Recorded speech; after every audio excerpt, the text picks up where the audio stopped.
उपस्थित सभी आर्य बंधुओं, पूजा सम्मान के योग्य मातृशक्ति प्रिय बच्चों, मैं अपनी कुछ बात संक्षिप्त में 5 मिनट में ही रखने की कोशिश करूंगा।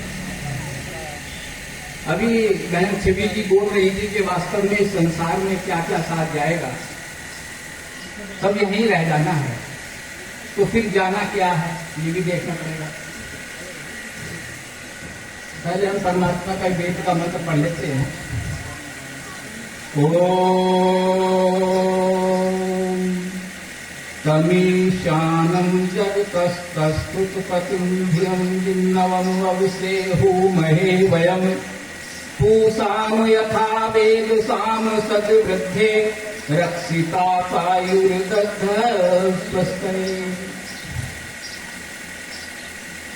साथ किया जाएगा, इस बारे में थोड़ा विचार कर लेते हैं। तो आचार्य चाणक्य ने एक बात सुंदर कही है कि अनित्यानि शरीराणि विभुवो नैव शाश्वतः मृत्यु सन्निहितो नित्यम कर्तव्यो धर्म संग्रह। बहुत सुंदर बात कही कि हे मनुष्यों, अनित्यानि शरीराणि, ये जो शरीर है तुम्हारा ये अनित्य है, एक ना एक दिन ये अवश्य ही छूटेगा, जाएगा। विभो नैव शाश्वत, और जो हमने धन अट्टालिका जोड़ी है जरूरी भी है, लेकिन ये भी शाश्वत नहीं है, ये भी यहीं पर रह जाएंगे। मृत्यु सन्निहितो नित्यम, लेकिन एक मृत्यु नित्य है, वो आनी ही है। तो ऐसे में क्या करें कि कर्तव्यो धर्म संग्रह, ऐसे में हमारा कर्तव्य हो जाता है कि हम धर्म का संग्रह करें, क्योंकि हमें आत्मा के कल्याण के लिए बहुत जरूरी है, ये चीजें कर लेंगे। एक और जगह कहा है कि व्याधि तिष्ठन्ति जरा प्रत्यजन्ति रोगाश्च सत्रौ प्रहरन्ति दातम आयु प्रसरन्ति भिन्नघटा दिवाम्भो लोको न चात्मतम चरती चित्रम। हे मनुष्यों, कि ये जो वृद्धावस्था है आपकी व्याधन के समान बैठी हुई है, एक न एक दिन आपको लेकर के जाने वाली है। जरा प्रत्यजन्ति वृद्धावस्था आएगी तो ये इसको लेकर के व्याधन के जमाने मतलब जो बाघ होता है किस तरह वो खाने के लिए दौड़ता है। और आयु पर घटा, और आयु जो वो कहते रोगाश्च सत्रौ प्रहरन्ति गात्रम, और शरीर में कभी ब्लड प्रेशर, कभी शुगर, कभी हार्ट की प्रॉब्लम, ये शत्रुओं की भांति तुम्हारे ऊपर प्रहार कर रहे हैं, बिल्कुल प्रहार करते जाते हैं। आयु भी आपकी जैसे घड़े में से रखी हुए पानी नित्य प्रति क्षीण होता जाता है, घटता जाता है, ऐसी आपकी आयु भी घटती जा रही है। लेकिन फिर भी व्यक्ति अपनी आत्मा के लिए कल्याण नहीं करता। यह कितने बड़े आश्चर्य की बात है, बहुत सुंदर बात है। अगर महर्षि देवदयानंद सरस्वती यहाँ पर ना आते तो पता नहीं कितने पशु पक्षी और भी अधिक मरते, अभी भी कम नहीं कर रहे।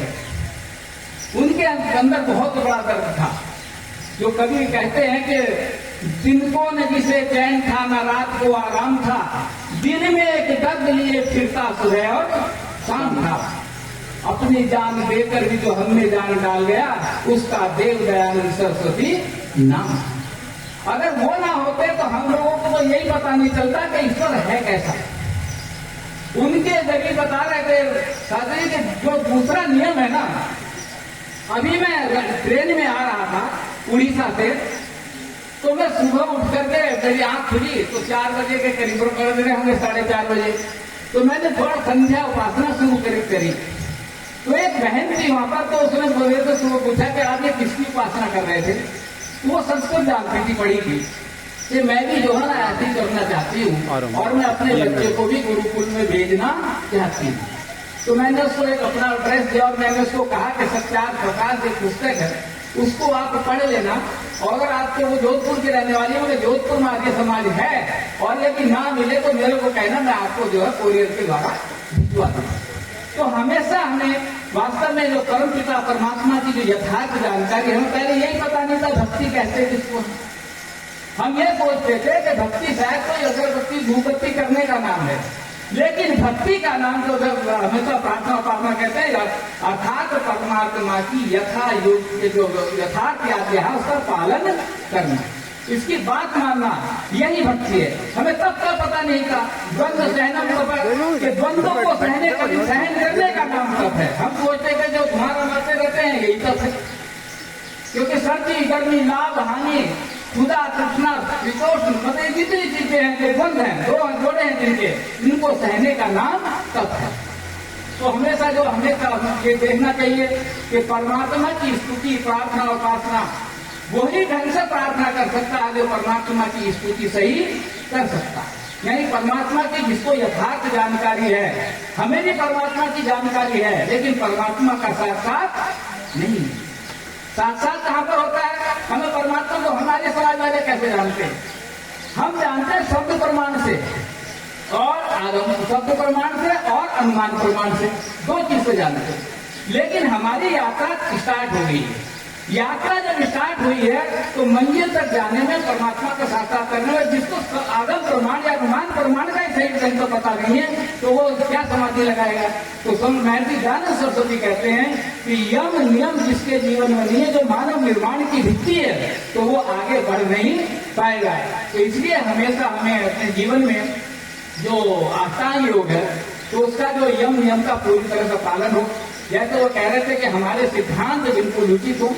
मुझे भी अच्छा लगता है कि सिद्धांत रूप में चर्चा करते हैं। मेरे 2 बेटों की शादी हुई है तो मैंने किसी से ये नहीं पूछा कि इसके लिए मतलब जो किस दिन शादी करनी है, क्या नहीं करना या किस देवता पर जाना है। मैंने बिल्कुल घर में हवन यज्ञ किया और आज जब बहू आ गई इसके बाद भी हवन यज्ञ किया।